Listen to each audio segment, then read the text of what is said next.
జగనాసుర పాలనలో మహిళలపై అఘాయిత్యాలు జరుగుతూనే ఉన్నాయి. తెచ్చిన దిశ చట్టంకి దిక్కుబొక్కు లేదు. మహిళల భద్రతకు అంటూ సర్కారు తెచ్చిన దిశ యాప్ పేరుతో ఏదో దందా నడుస్తోందని ట్విట్టర్ వేదికగా నారా లోకేష్ స్పందించారు. మహిళలు వేసుకోవాల్సిన దిశ యాప్ పురుషుల మొబైల్లో బలవంతంగా డౌన్లోడ్ చేయించడం అనుమానాలకు తావిస్తోందన్నారు. ఇదే విషయాన్ని ప్రశ్నించిన అనకాపల్లి జిల్లా రేగుపాలెనికి చెందిన సైనికుడు సయ్యద్ అలీముల్లాపై పోలీసులు గూండాల్లా దాడి చేయడం దారుణమన్నారు. దేశ భద్రత కోసం తన ప్రాణాలను పణంగా పెట్టే సైనికుడు ఏపీకి వస్తే ఆయన ప్రాణాలకు రక్షణ లేని దుస్థితి ఉందని ప్రభుత్వంపై విరుచుకుపడ్డారు. తర్వాత మీ ఐడి కార్డ్ ఏది, మీకు ఎందుకు ఓటీపీ చెప్పాలి, మీకు ఓటీపీ అంతే కదమ్మా.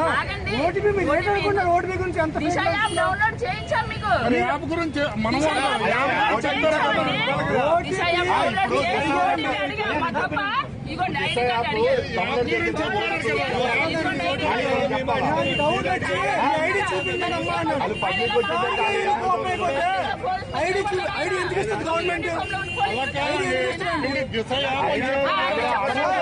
సార్ బాటిల్లో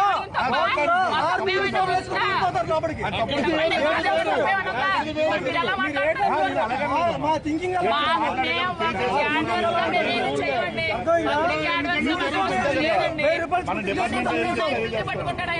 ఐడి బ్యాంక్